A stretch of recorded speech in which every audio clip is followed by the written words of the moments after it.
Rebecca didn't know the predator circling the Royal Library's restricted archives was the Alpha King himself. She only knew the sound of boots on ancient stone, deliberate, measured, like a wolf who had already tasted the air and found his prey. The blood moon cast crimson light through the vaulted windows, painting the towering shelves in shades of rust and shadow. The scent of leather-bound histories and forbidden texts hung thick in the air. Her pulse thundered so violently she was certain every wolf in the kingdom could hear it. She pressed herself against the cold mahogany behind the genealogy section, her fingers clutching the scroll she had no business touching. 6 months of invisible work, 6 months of reorganizing, cataloging, existing in the spaces between notice, waiting for the night she could finally see the records they'd hidden from Omegas like her. The Maid Council's original decrees, the ones that proved bonding laws, had been rewritten to serve power, not fate. And tonight, on the very night she'd finally slipped past the enchanted locks, someone else had entered the archives. The footsteps stopped.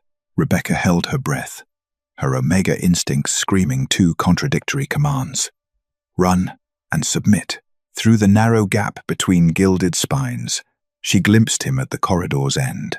Tall, powerfully built, cloaked in midnight fabric that seemed to drink the moonlight. His face remained hidden in shadow, but his head tilted slightly, listening, hunting, knowing. Then he moved. Not toward the exit, not away from danger, directly toward the genealogy section. Her hands trembled against the scroll. She couldn't be discovered. Not now. Not when she'd finally found proof that Omegas had once chosen their own mates before the council twisted the moon's law into chains. Rebecca dropped low, crawling beneath the bottom shelf into the next aisle. Dust filled her lungs. Her plain night dress snagged on a protruding nail, and she wrenched it free. The small, ripping sound cut through the silence like a blade. The footsteps shifted immediately, tracking her with predatory precision. She abandoned stealth entirely and ran, her bare feet silent against the worn stone as she wove between the massive shelves, deeper into the archive's heart, past the territorial maps, through the warfare chronicles, into the oldest wing where the air grew colder and the shelves pressed closer together, where even the moonlight seemed afraid to follow. His pursuit never rushed, never faltered, always 3 steps behind, always anticipating her turns, as if he could taste her panic on the air. Dead end. Rebecca spun, her back hitting the wall of crumbling texts. The restricted bloodline records loomed above her, centuries of alpha lineages that no Omega was permitted to read. There was nowhere left to run. She could hear him approaching, each footfall a countdown to discovery, to punishment, to the end of everything she dared to hope for. Rebecca did the only thing she'd ever learned to do when the world grew too large and too cruel. She made herself smaller. Squeezing into the narrow gap between the final shelf and the corner, she pulled her knees to her chest, clutching the stolen scroll against her heart. The shadows here were absolute. The blood moon's light didn't penetrate this far into the archives, but she could feel him getting closer, smell leather and night air and something wild, something that made her wolf whimper and keen despite her fear. Then a gloved hand reached into the darkness between the shelves. A book slid aside, and amber gold eyes, ancient, furious, impossibly beautiful, ignited the dark like twin flames. The air turned to electricity. Her skin prickled with recognition she didn't understand. Something deep in her chest pulled, like an invisible thread, suddenly drawn taut. The stranger staggered backward as if struck. "No," he breathed, the single word carved from shock and denial. "That's not possible." Rebecca's voice came out broken, automatic, conditioned by years of apologizing for existing. I'm sorry, my lord. I didn't mean to be here." But the stranger was no longer listening. His wolf was roaring beneath his skin, and when he spoke again, his voice dropped to a stunned, reverent whisper that would shatter everything Rebecca thought she knew about her invisible life. "You're my chosen mate.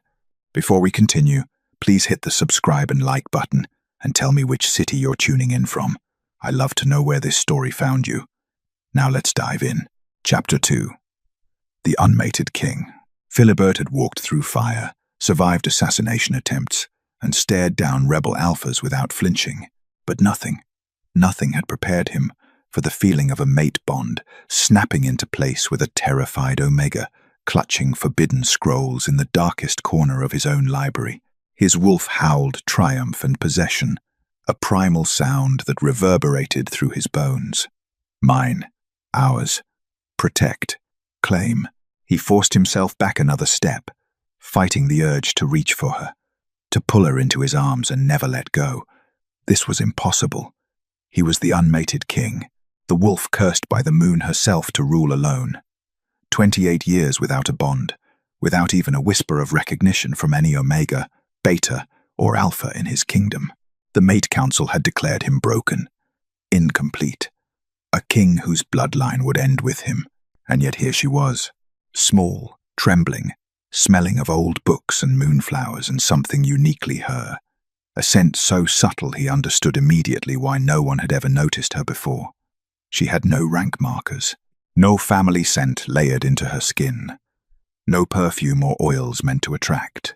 She was invisible by design, or perhaps by survival. "Please don't punish me," she whispered, still pressed against the shelves like she could disappear into them. "I'll put everything back. I swear I won't tell anyone what I read." "You think I'm here to punish you?" The words came out harsher than he intended, his wolf still raging beneath his control. She flinched, and something in his chest cracked. Philibert had spent 3 years patrolling his kingdom in disguise, searching for the truths his council hid from him. He'd discovered corruption, abuse, laws twisted to serve the powerful while the vulnerable suffered in silence. Tonight, he'd followed an unusual magical signature to the archives, expecting to find a spy or a thief. Instead, he'd found his mate stealing proof of the council's lies. His wolf approved. He noticed her shaking, then full-body tremors that had nothing to do with cold.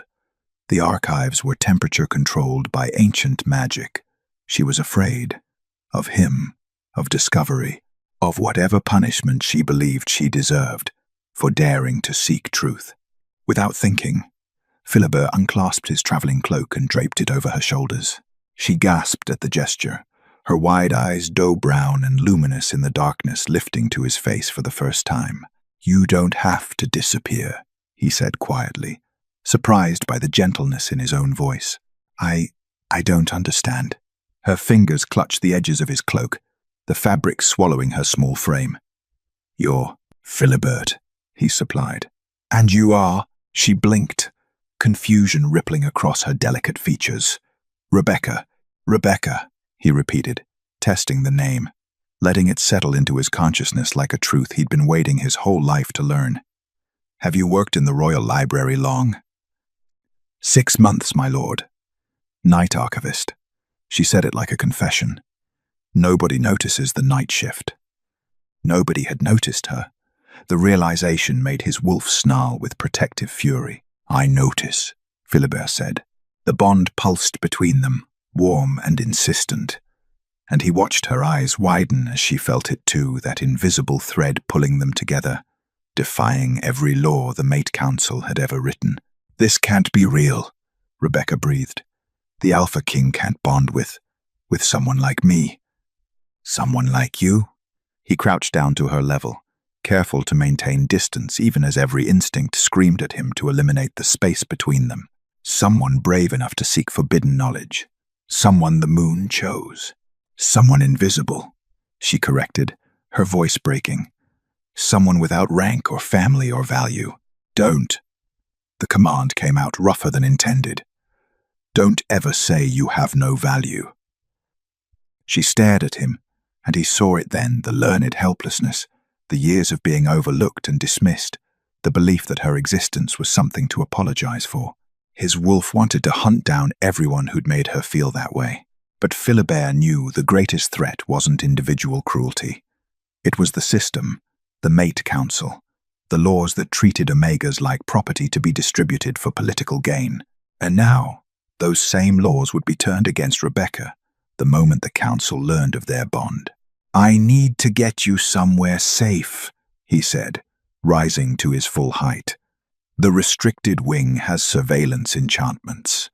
When they review tonight's records, they'll see me," Rebecca finished, horror dawning on her face.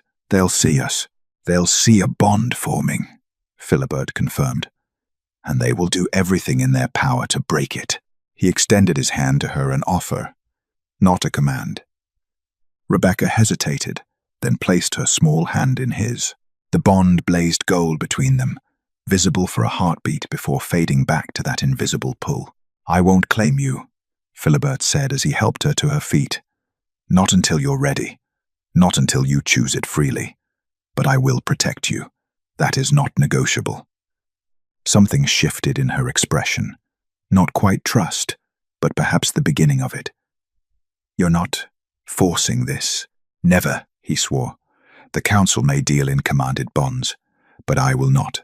He was still holding her hand when the magical alert chimed through the archives, 3 crystalline notes that meant one thing. The Mate Council's detection wards had been triggered. Rebecca's face went pale. "What does that mean?" Philibert's jaw tightened as he heard the distant sound of the council chambers awakening, magical signatures flaring to life across the castle. "It means," he said grimly, "they know."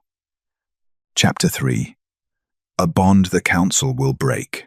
The council chamber reeked of ancient power and older prejudice. Rebecca sat in a hard wooden chair, the only chair without cushions, without arms, positioned deliberately lower than the 7 council members who loomed above her on their elevated platform. She kept her eyes down, her hands folded in her lap, making herself small in the way she'd perfected over 23 years of invisible existence. "State your full name and rank." Councillor Margrave's voice dripped with contempt, barely concealed behind formal protocol. "Rebecca Thorne, my lord. No rank. Omega class. Family backing. None, my lord. Orphaned at 6. Scent designation? Unmarked, my lord." She heard the scratch of quills on parchment, documenting her worthlessness in official record. "And yet," Councillor Voss leaned forward, her sharp features twisted with suspicion, "you expect us to believe the Alpha King's mate bond activated for you?" "I don't expect anything, my lady." Rebecca's voice remained steady despite the fear clawing at her throat. "I didn't ask for this." "Convenient," Margrave sneered. "An Omega with access to the restricted archives, suddenly bonding with the most powerful Alpha in the kingdom. Tell me, Miss Thorne, what enchantments did you use?" "I used nothing. Lies." Voss slammed her hand on the marble desk. "The Mate Council has governed bonding law for 3 centuries. We decide matches based on bloodline compatibility, political alliance, and territorial strength. The moon does not simply choose a nobody, but it had." Rebecca had felt it, that blazing golden thread that connected her to Philibert with a certainty that terrified and thrilled her in equal measure. The chamber doors opened. Philibert entered, no longer in his traveling cloak, but dressed in full royal regalia, midnight blue tunic, embroidered with silver wolves, the crown of moonfall resting on his dark hair. He looked every inch the king. He didn't look at Rebecca. "Your Majesty," Margrave rose, bowing with exaggerated deference. "We were just questioning the Omega about last night's incident." "There was no incident." Philibert's voice was ice and authority. "I was conducting a routine security patrol of the archives. Miss Thorne was performing her duties. The detection wards malfunctioned." Rebecca's heart plummeted. "A malfunction?" Voss's eyes narrowed. "The wards have never—" "They are 300 years old," Philibert interrupted. "Perhaps the council should focus less on baseless accusations and more on maintaining our infrastructure."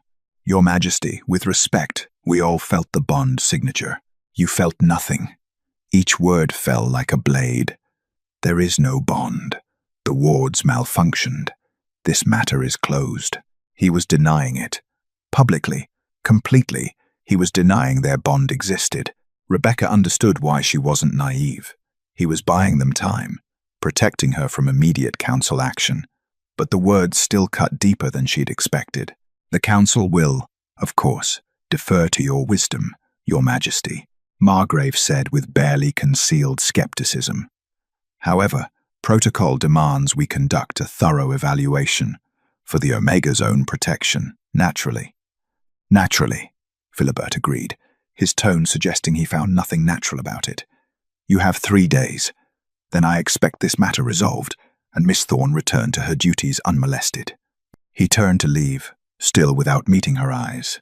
"Your Majesty," Rebecca found herself saying, her voice small but steady. "Thank you." For just a heartbeat, his steps faltered. Then he was gone. The knock on her temporary chamber door came near midnight. Rebecca had been moved to the Omega Wing, a gilded cage where unmated Omegas awaited council assignment. Her room was nicer than anywhere she'd ever lived, and she hated every inch of it. "It's me," Philibert's voice came through the wood. "May I enter?" "May I?" Not a command, a request. She opened the door to find him in simple clothes, the crown gone, his hair slightly disheveled as if he'd been running his hands through it. "I had to deny it," he said immediately. "In front of the council." "I know." Rebecca stepped aside to let him enter. "I understand." He looked around the room at the enchanted locks on the windows, the monitoring crystals in the corners, the luxury that doubled as a prison. His jaw tightened. "I brought food." He set a basket on the small table by the window. "I wasn't sure if they'd fed you." They had. Perfectly adequate portions, served with cold politeness. But Rebecca found herself sitting across from him anyway, watching as he lit the candles with a small flame from his fingertips, as he unpacked bread and cheese and fruit with careful, deliberate movements. "You read the genealogy records," Philibert said quietly. "What did you find?" Rebecca hesitated, then pulled the scroll from where she'd hidden it in her dress. The original bonding laws, before the council rewrote them. His eyes blazed with interest. "And Omegas chose," she whispered. "The moon would call to both parties, but the Omega had to accept the bond willingly. It was sacred, equal. The council erased that. They made us property." "That's what I've suspected." Philibert leaned forward, candlelight playing across his features. "For 3 years, I've been searching for proof. The council buries anything that threatens their power." "Why?" Rebecca asked. "You're the king. Can't you just change the laws?" "The mate council predates the throne," he admitted. "They claim authority, granted directly by the moon, to challenge them without proof." He trailed off, frustration evident in every line of his body. "Is to risk civil war," Rebecca finished. Yes, they sat in silence, the weight of impossible odds settling between them. "I loved forgotten histories," Rebecca said softly. "Old stories where overlooked girls were chosen by fate. I never thought." She laughed, bitter and small. "I never thought I'd become one." "You're not overlooked anymore," Philibert said, his voice rough with something beyond simple attraction. "I see you, Rebecca." Their eyes met across the candlelight. "I see you too," she whispered. "Not the king, not the crown, just you." Something passed between them, then recognition deeper than the bond, more fundamental than magic. Two people who'd spent their lives searching for truth in a world built on lies. Philibert reached across the table, palm up. Rebecca placed her hand in his. The bond hummed contentment. The summons came at dawn. Rebecca stood before the council once more, her brief hours of peace shattered by 7 grim faces and a decision already made. "The May Council has voted unanimously," Margrave announced. "You will be separated from His Majesty for a period of evaluation. 6 months in the Southern Territories, where distance will prove whether this attachment is genuine or manufactured." 6 months? The words escaped before Rebecca could stop them. "Unless," Voss added with a cruel smile, "His Majesty wishes to publicly acknowledge the bond and submit to our judgment."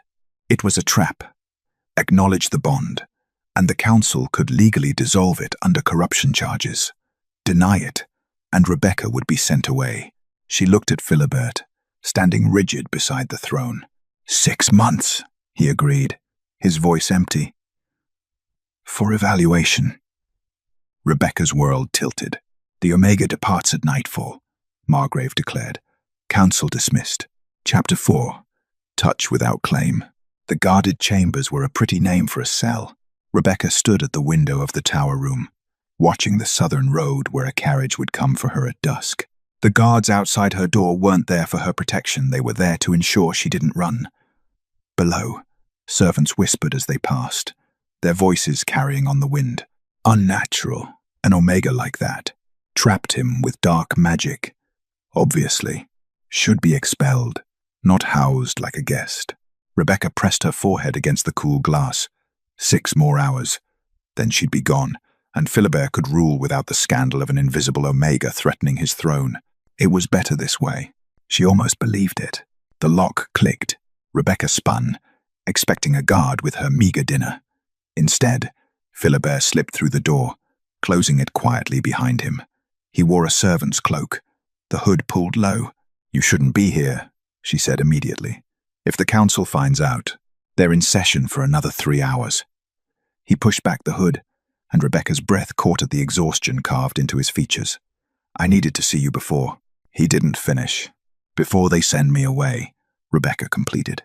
Philibert crossed the room in 3 strides, then stopped abruptly, his hands clenching at his sides. "May I? Can I touch you?" The question stunned her into silence. "You don't have to ask permission," she finally managed. The bond doesn't give me rights to your body." His amber eyes burned with intensity. "You're not my property, Rebecca. You never will be. So I'm asking, may I hold you?" Something cracked open in her chest, something that had been locked away for so long she'd forgotten it existed. "Yes," she whispered. He gathered her into his arms with a gentleness that made her eyes sting. His scent, pine and night air, and something wild wrapped around her like safety itself. The bond sang between them, and for a moment, Rebecca let herself imagine a world where this was allowed. "I won't let them keep you in the South for 6 months," Philibert murmured against her hair. "I'm working on something. A legal challenge to the council's authority. Just give me time." Glass shattered. Philibert spun, shoving Rebecca behind him as a figure in black crashed through the window in an explosion of moonlight and violence. The assassin's blade flashed silver. Everything happened too fast. The knife found flesh Philibert's left shoulder. He roared, his wolf surging forward as he caught the assassin's wrist and twisted. Bone snapped. The attacker crumpled, unconscious before hitting the floor. Guards burst through the door, weapons drawn. "Secure the prisoner," Philibert commanded, his voice steady despite the blood blooming across his shirt, "and find out who sent him." Then his knees buckled. "Philibert!" Rebecca caught him, or tried to. He was twice her size and solid muscle. They went down together, his weight pressing her against the wall. "Wolfsbane," he gritted out. On the blade, horror flooded through her. Wolfsbane, the poison that could kill an alpha, if not treated immediately. "Get the healers!" Rebecca screamed at the frozen guards. "No time." Philibert gasped. His skin was burning. "It's already in my bloodstream." Rebecca's hands shook as she tore open his shirt. The wound wasn't deep, but the edges were already turning black. She'd read about this, about how Wolfsbane attacked the connection between human and wolf, driving them to madness before death. Philibert's eyes were flickering between amber and pure gold, his wolf fighting for control. "Rebecca, you need to leave," he managed. "When I lose control, I'm not leaving you." She pressed her hands over the wound, and her Omega instincts took over. Her scent flooded the space moonflowers and old books and something uniquely hers, something that made Philibert's thrashing still. His wolf, fighting the poison with feral rage, suddenly quieted. "What?" Philibert breathed. Rebecca didn't understand it either. She just knew that her presence was calming him, that her scent was somehow anchoring his wolf, keeping him from tearing apart from the inside. The healers arrived in a flurry of magical energy and herbal compounds, but even they stopped short. His wolf should be completely feral by now. The head healer whispered, staring at Rebecca with something like awe. "What are you doing?"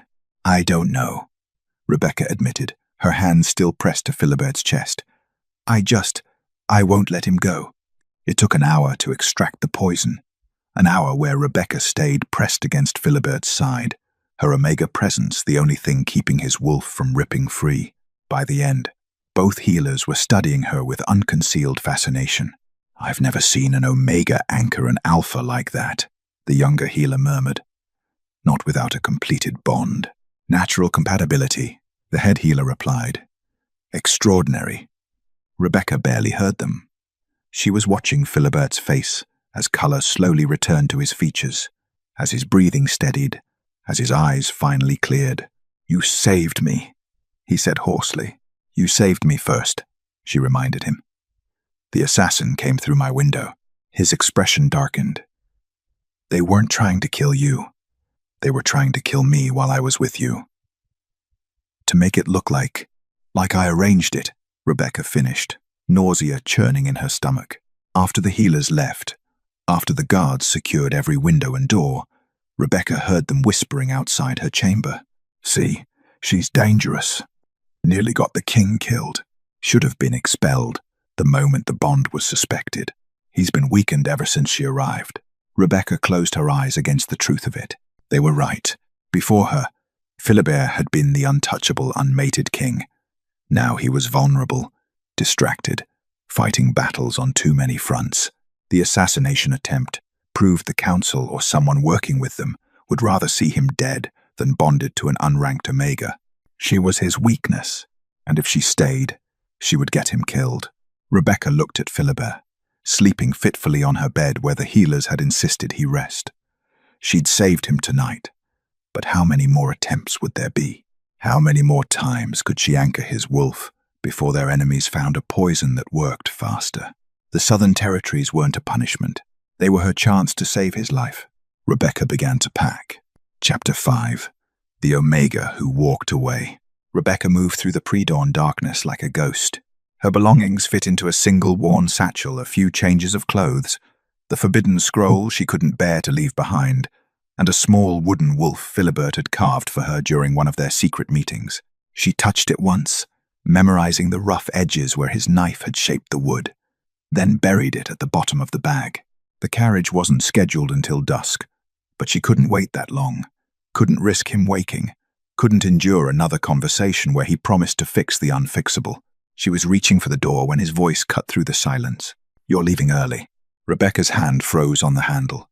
She turned to find Philibert sitting up in the chair by the window, his wounded shoulder bandaged but his eyes fully alert. He'd been awake the entire time, watching her pack in silence. "The council wants me gone," she said, fighting to keep her voice steady. "I'm just expediting their wishes. Don't lie to me." He rose, and even injured, he was devastating power and barely controlled fury radiating from every line of his body. "You're not leaving because of the council. You're running. I'm saving your life," Rebecca corrected, her own anger finally breaking through. "They tried to kill you last night. Because of me. Because the council is corrupt and terrified of losing control," Philibert interrupted, crossing the room in 3 strides. "None of this is your fault." "Isn't it?" She laughed, bitter and broken. "Before me, you were invincible, the unmated king, untouchable. Now you're weakened, distracted, fighting battles you shouldn't have to fight. I heard what they said outside. I don't care what they said." "Well, I do." The words exploded from her. "I care that you nearly died with my scent on your skin. I care that every moment I stay makes you more vulnerable. I care that loving you might be what destroys you." The confession hung between them, raw and devastating. Philibert went utterly still. "Loving me?" Rebecca's cheeks burned, but she didn't take it back. "I won't be the reason they destroy you, Philibert. I won't watch you choose between me and your kingdom. So I'm choosing for us. I'm leaving. No." The word came out low and dangerous, vibrating with an authority that made her Omega instincts scream submission. "You're not. You can't command me to stay. Can't I?" His eyes flashed pure gold, his alpha dominance rolling over her in waves. The air itself seemed to thicken with power, pressing down on her shoulders, demanding she kneel, submit, obey. Rebecca's knees trembled. Her wolf whimpered, desperate to yield to her mate's will. But beneath the instinct to submit was something stronger. The same stubborn resilience that had kept her alive through years of invisibility, through nights of hunger, through a lifetime of being overlooked. She lifted her chin and met his eyes. "You won't," she said quietly, "because you're not them. You don't command bonds. You don't force submission. You asked permission to hold me, remember?" The dominance shattered. Philibert staggered back like she'd struck him, horror washing over his features as he realized what he'd almost done. His hands shook as he pressed them against the wall, his breathing ragged. "Rebecca, I'm sorry. I didn't mean," his voice cracked. "I would never. I know." And she did. That's what made leaving so much harder. You stopped yourself. You always stop yourself. But what happens when the next assassin comes? What happens when the council demands you choose between the bond and the crown? What happens when loving me finally costs you everything? "Then I'll pay it," Philibert said fiercely, turning back to face her. "Every cost, every consequence. I don't care. I do." Rebecca picked up her satchel, her vision blurring with tears she refused to shed. "I care enough for both of us." She moved toward the door. "Rebecca, please." His voice broke on her name. "Don't do this." She paused, her hand on the handle, drinking in the sight of him one last time, this powerful, broken king who'd seen her when the rest of the world had looked away. "I'm not strong enough to watch you die for me," she whispered. "So I'm being strong enough to walk away." "The bond," he started. "Will survive 6 months of distance," Rebecca finished. "But you might not survive 6 more days with me here. Goodbye, Philibert." She opened the door and walked through it. Each step away from him felt like tearing out her own heart. The bond stretched between them, pulling tighter and tighter until the pain was nearly unbearable. She heard him call her name once more, heard the anguish in it, and forced herself to keep walking. The guards at the tower entrance barely glanced at her as she passed just another invisible Omega leaving before dawn. Rebecca made it to the servants' gate, through the outer courtyard, halfway down the hill before the bond began screaming in true agony. She pressed her hand against her chest, gasping against the phantom wound of separation, but she didn't stop. The forest road was empty in the grey dawn light. Moonfall Castle rose behind her, its towers piercing the sky like accusations. She'd left everything she'd ever wanted behind those walls, but he would live. That had to be enough. Rebecca was so focused on the pain radiating through the bond that she didn't hear the horses until they were upon her. 6 riders in unmarked armor surrounded her, their faces hidden behind steel masks. She tried to run, but an Omega's speed was nothing against trained warriors. A cloth pressed over her mouth, sharp chemical scent flooding her senses. Her last conscious thought was of amber eyes and a half-carved wooden wolf. Then darkness swallowed everything. When Philibert felt the bond flare with terror and then go sickeningly quiet, he was halfway through demolishing his private chambers in rage and grief. He froze, his fist buried in the wall, as ice flooded his veins. Something was wrong. Something was very wrong. "Captain!" he roared, already moving. "Assemble the guard, now." But even as his wolf howled for his mate, Philibert knew with terrible certainty he was already too late. Chapter 6. Jews. The message arrived at noon, delivered by a rider wearing the crimson sash of House Blackthorn, a rival alpha family that had contested the throne for 3 generations. Philibert read it once, twice, then crushed the parchment in his fist as his wolf howled for blood.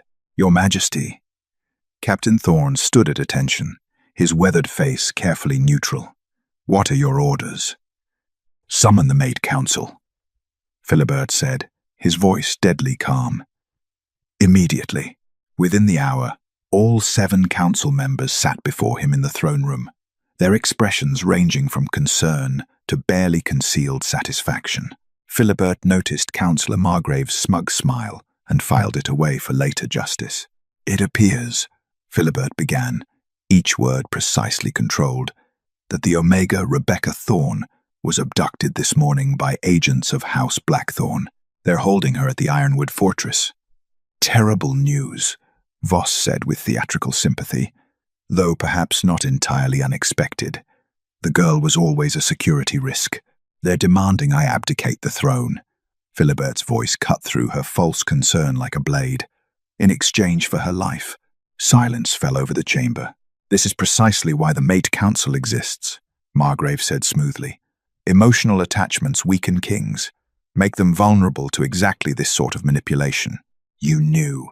Philibert descended from the throne, his alpha presence flooding the room with suffocating pressure. You knew they would take her. Margrave's composure cracked for just a moment. Your Majesty, I assure you, don't. Philibert stopped inches from the councillor, his eyes blazing gold. Don't insult me with lies. You've been in contact with Blackthorn since the bond was detected. You told them exactly when she'd be most vulnerable. This entire evaluation was designed to isolate her. Speculation, Voss interjected, though she'd gone pale. You have no proof. I have your correspondence. Captain Thorne stepped forward, dropping a leather folder onto the council table, intercepted from a courier 2 hours ago, detailing the abduction timeline, the meeting points, even the chemical compound used to subdue her. The room erupted. This is treason, Councillor Wren shouted, backing away from Margrave and Voss. We had no part in this. Silence! Philibert's command shook the walls. House Blackthorn has issued a public demand. In 3 hours, every Alpha, Beta, and Omega in this kingdom will know I must choose. Relinquish my throne and save an unranked Omega, or keep my crown and let her die. Then the choice is obvious, Margrave said coldly. One Omega's life cannot be worth. The councillor's words ended in a choked gasp as Philibert's hand closed around his throat, lifting him off his feet. She is not one Omega, Philibert snarled, his wolf fully present in his voice. She is my mate, chosen by the moon, chosen by me, and you, all of you, conspired to tear us apart, because you value power over fate itself. He released Margrave, letting him collapse, gasping to the floor.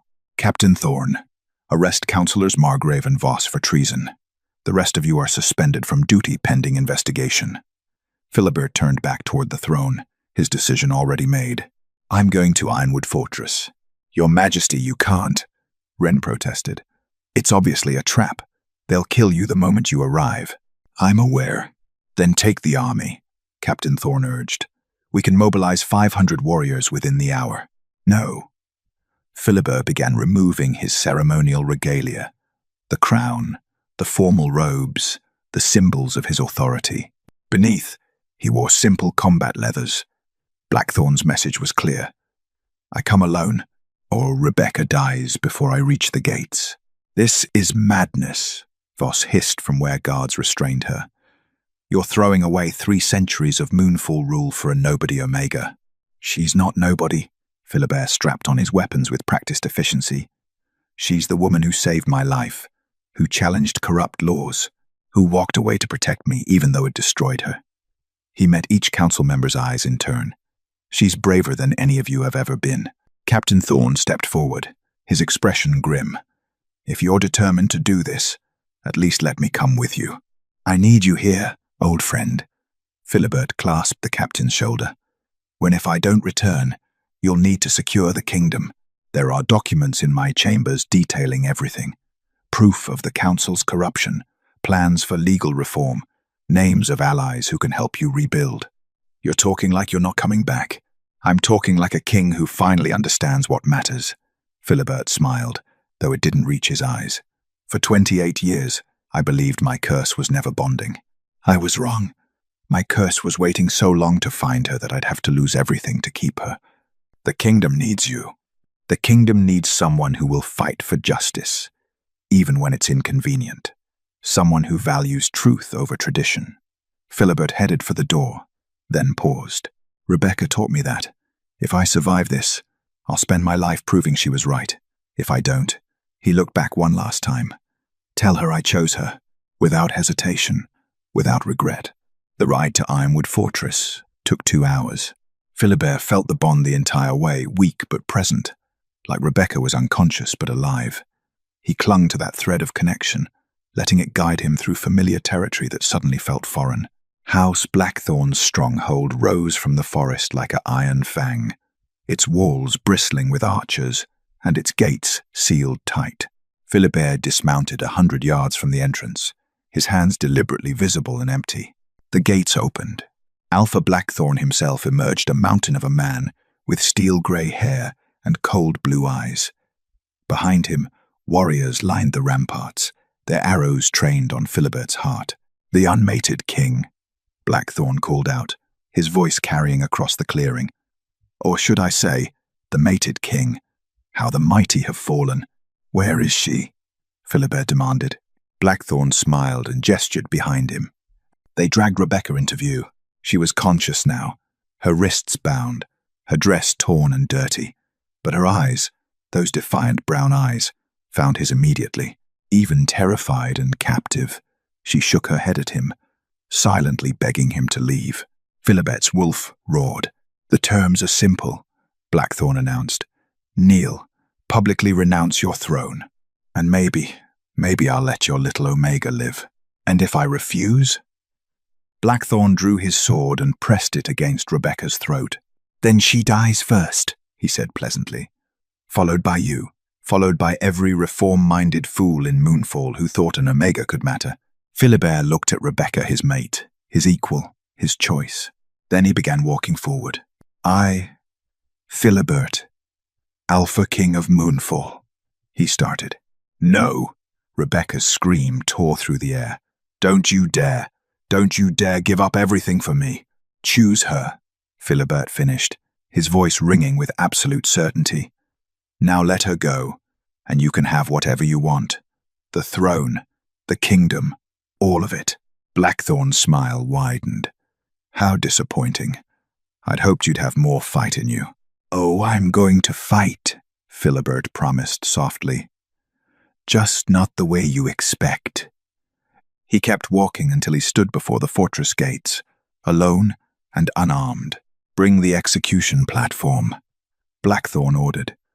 "Let's make this official." Chapter 7. The moon answers her.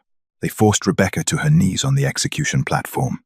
The wood was old, stained dark with the blood of previous traitors and enemies. Rebecca's bound wrists trembled against her thighs, but she kept her spine straight, her chin lifted. If she was going to die, she would die like she'd finally learned to live seen. Around the fortress courtyard, Blackthorn's warriors gathered, their faces eager for the spectacle. Above, the afternoon sun began its descent toward evening, and Rebecca wondered distantly if she would live to see moonrise. "Any last words, little Omega?" Blackthorn stood beside the executioner, his smile cruel and satisfied. Rebecca looked past him to where Philibert stood surrounded by guards, his weapons confiscated, his hands bound. Their eyes met across the courtyard, and the bond stretched thin and aching, pulsed with shared grief. "I'm sorry," she called to him. "I'm sorry I wasn't strong enough to stay away." "Don't," his voice carried across the space between them, raw with emotion. "Don't apologize for being everything I never knew I needed." "How touching," Blackthorn sneered. "The king reduced to poetry for an unranked nobody. This is what happens when you let sentiment corrupt strength." He raised his hand, signaling the executioner. "The Mate Council was right to fear this bond. It's made you weak, Philibert. And weakness," the executioner raised his blade, "deserves death." Everything happened in a heartbeat. Philibert moved. The ropes binding his wrists fell away, cut by a hidden blade he'd somehow concealed. He was on the nearest guard before anyone could react, disarming the man with brutal efficiency and spinning to throw the sword across the courtyard. The blade embedded itself in the executioner's chest. He fell, dead, before he hit the platform. Chaos erupted. Philibert fought like a creature possessed, like a mated alpha whose bond was threatened, which was infinitely more dangerous. His wolf had taken over, turning him into something feral and unstoppable. He tore through Blackthorn's warriors with savage precision, each movement calculated to bring him closer to Rebecca. Blood painted the courtyard stones. "Kill him!" Blackthorn roared. "Kill them both!" Arrows flew.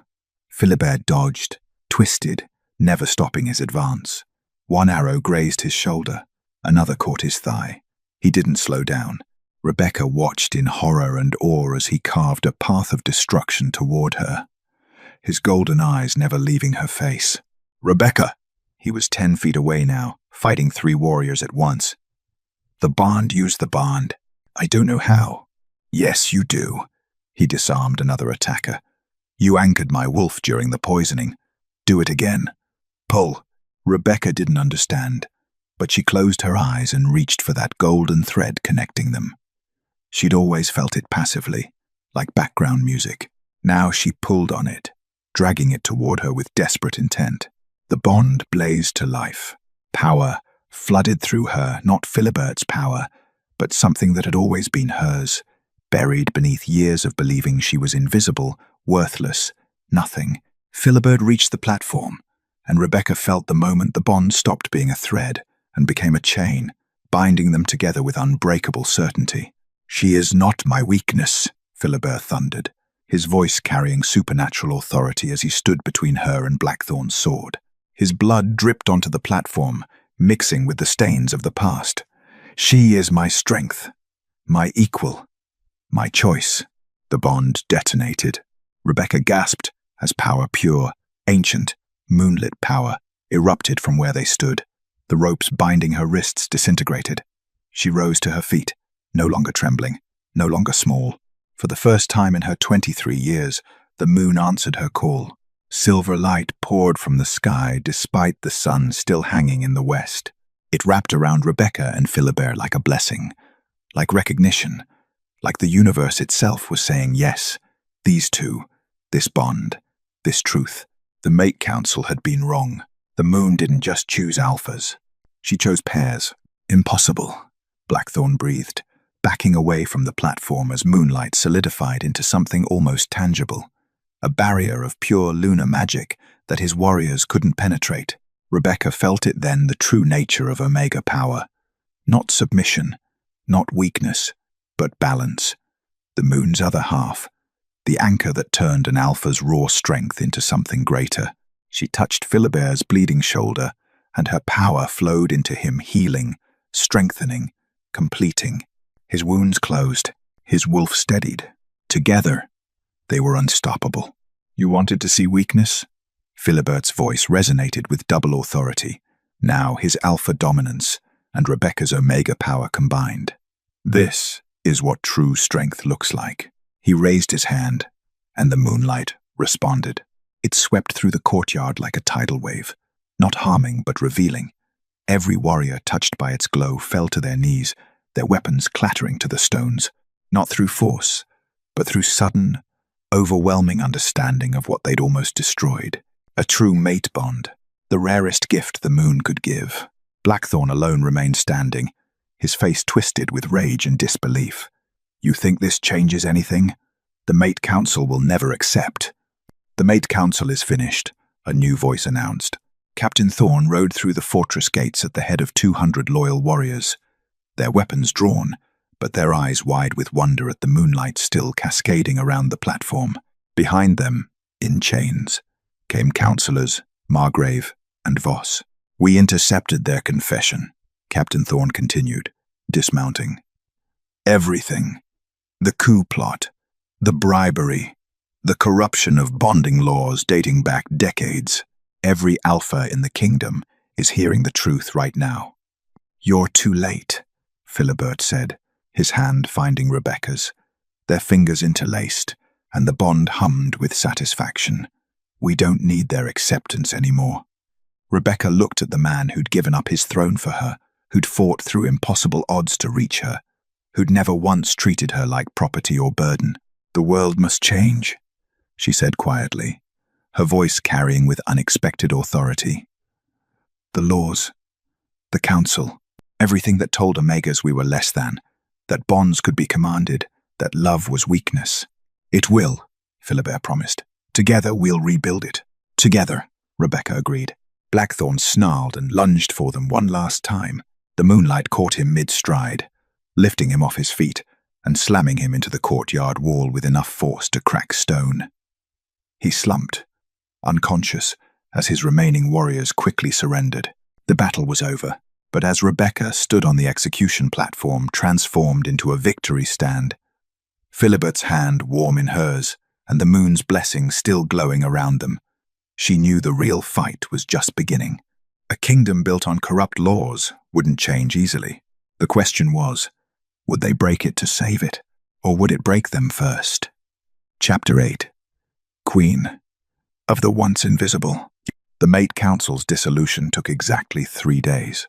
Rebecca stood in the throne room beside Philibert as the formal decree was read aloud. All 7 council seats abolished, their authority revoked, their centuries-old laws subject to immediate review. Margrave and Voss would stand trial for treason. The remaining 5 councillors had resigned in disgrace. By royal decree, the court magistrate announced, bonding law is hereby reformed. No Omega, Beta, or Alpha shall be commanded into partnership against their will. The moon's gift is sacred. Choice is paramount. Murmurs rippled through the assembled crowd.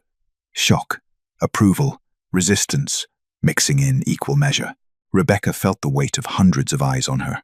She wore a simple green dress, her hair unadorned, looking exactly like what she'd always been.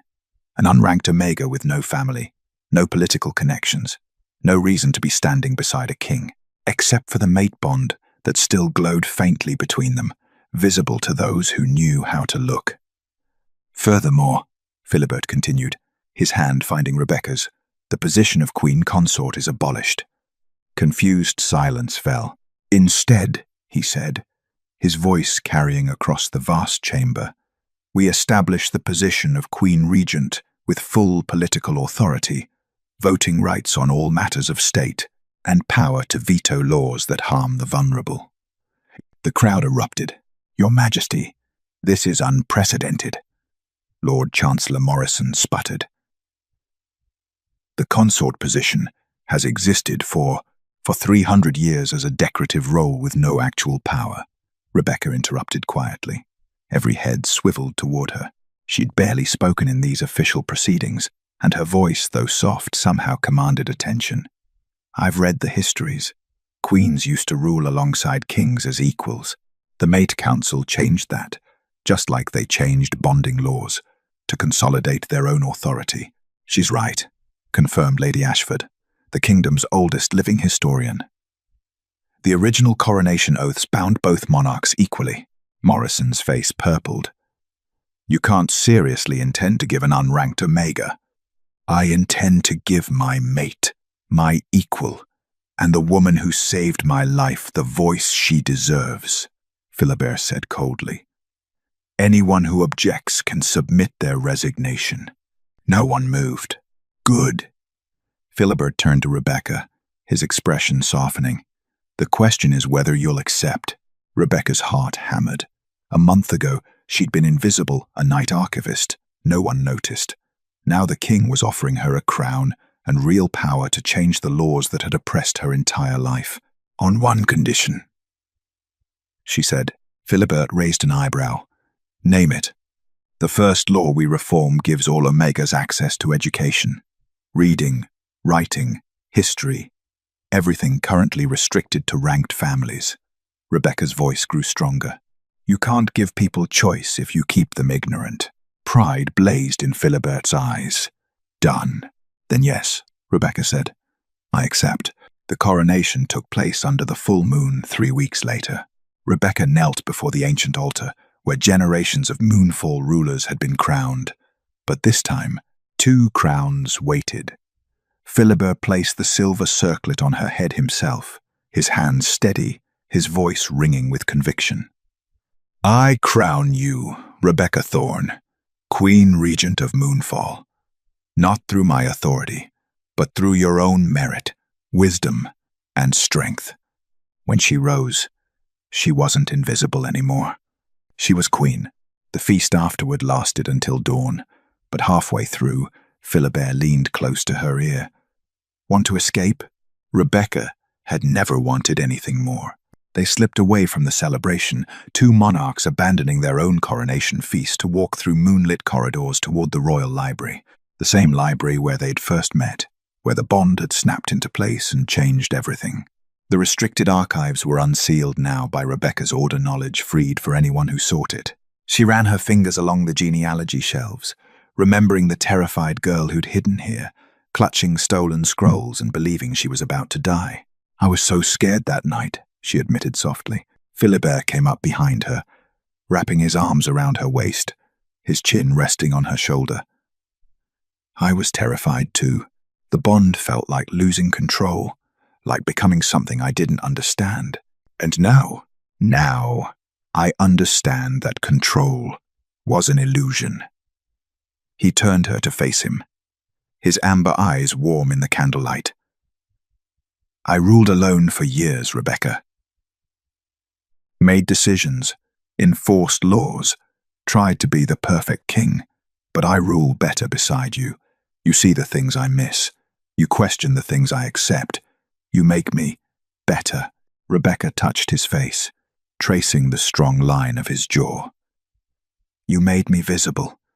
You made me believe I mattered. You always mattered."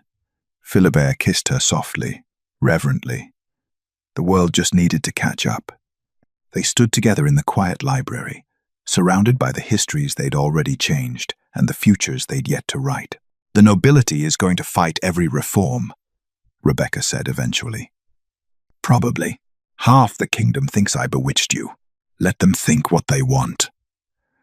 And the other kingdoms will see Omega equality as weakness. Then we'll prove them wrong." Philibert pulled her closer. Together, Rebecca smiled against his chest, listening to the steady rhythm of his heart, feeling the bond pulse between them with contentment and promise. Outside the library windows, dawn began to break over. Moonfall, the first sunrise of a new era. The Mate Council was gone. Omegas had voice. And the invisible girl who'd hidden in shadows now wore a crown and the power to reshape her world. But as Rebecca looked at the mountains of work ahead, laws to rewrite, minds to change, a kingdom to heal, she knew this was just the beginning. Change wouldn't come easy. Some battles had been won, but others were just starting. The question was no longer whether she was strong enough to stand beside a king.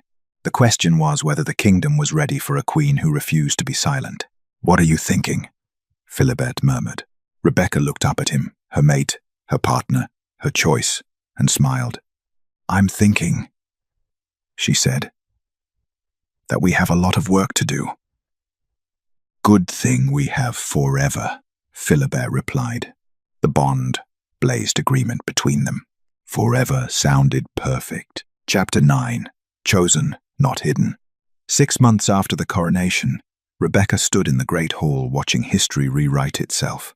The first class of Omega scholars presented their research essays on law, medicine, agriculture, philosophy, topics they'd never been allowed to study before. Knowledge, they'd been told, was too complex for their simple minds. Every single presentation was brilliant.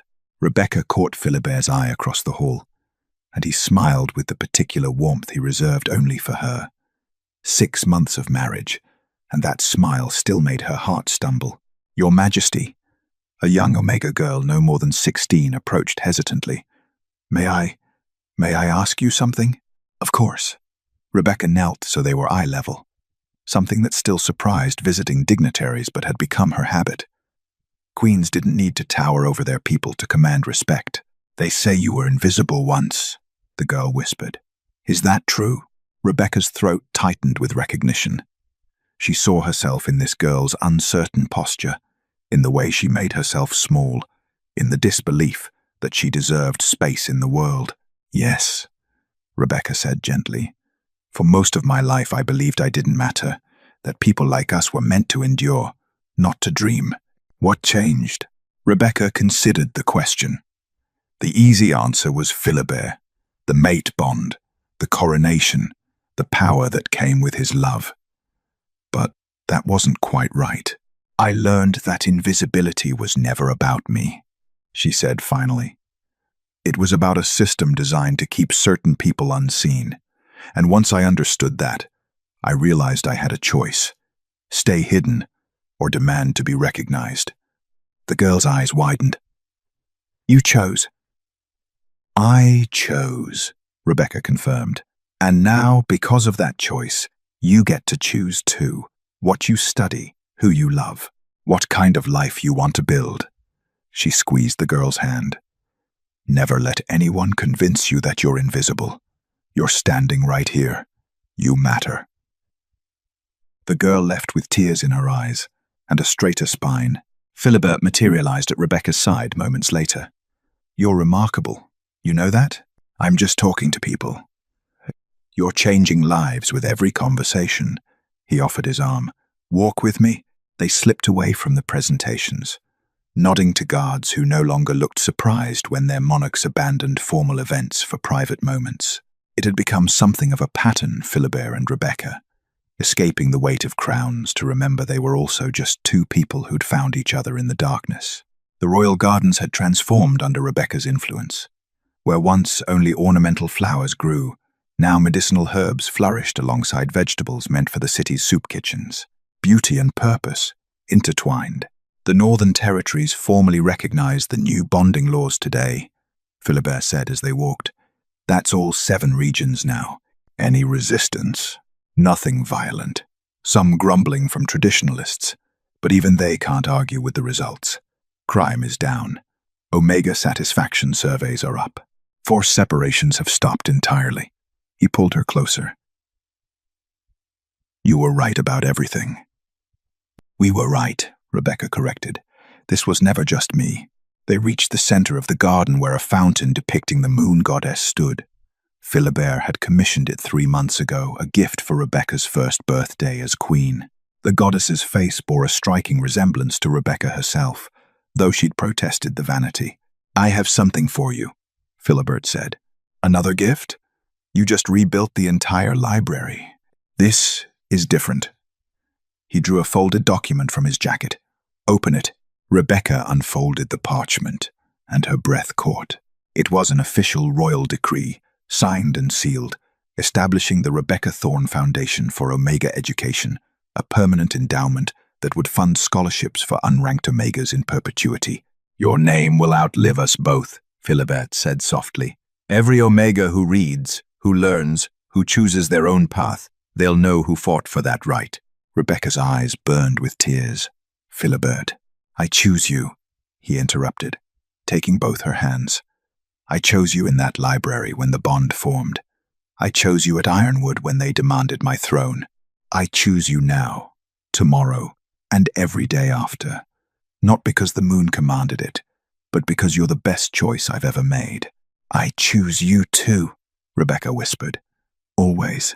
He kissed her then, soft and deep and full of promise. The bond hummed between them, not commanding, not controlling, but celebrating. 2 people who'd found each other against impossible odds and built something beautiful from it. When they pulled apart, the moon was rising over the garden, full and bright. Do you ever think about that night in the archives? Rebecca asked. How terrified I was. Do you ever regret it? Any of this? Rebecca looked at the palace where Omega scholars studied freely, at the city beyond where forced bonds had become history, at the man beside her who'd given up everything to prove she mattered. Not for a single moment, she said. They stood together in the moonlight, a king who'd learned that true strength meant sharing power, and a queen who'd discovered that visibility was something you claimed, not something granted. Rebecca thought about the girl she'd been hiding in shadows, believing herself worthless, apologizing for existing. That girl was gone.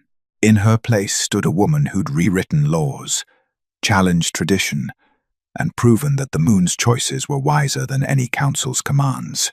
The invisible Omega had become a queen, but more than that, she'd become herself. Rebecca looked up at Philibert, at the life they'd built together, at the future still unfolding before them like an unwritten story. Thank you, she said simply. For what? For seeing me. Philibert smiled and pulled her close. You were always there, Rebecca. The world just needed to learn how to look. As they walked back toward the palace hand in hand, their crowns glinting in the moonlight, their bond blazing steady and true, Rebecca finally understood the truth she'd spent her whole life missing. She was never invisible. She was just waiting to be seen. If this moonlit love story stirred something in you, Subscribe and let the moon guide you back. The end.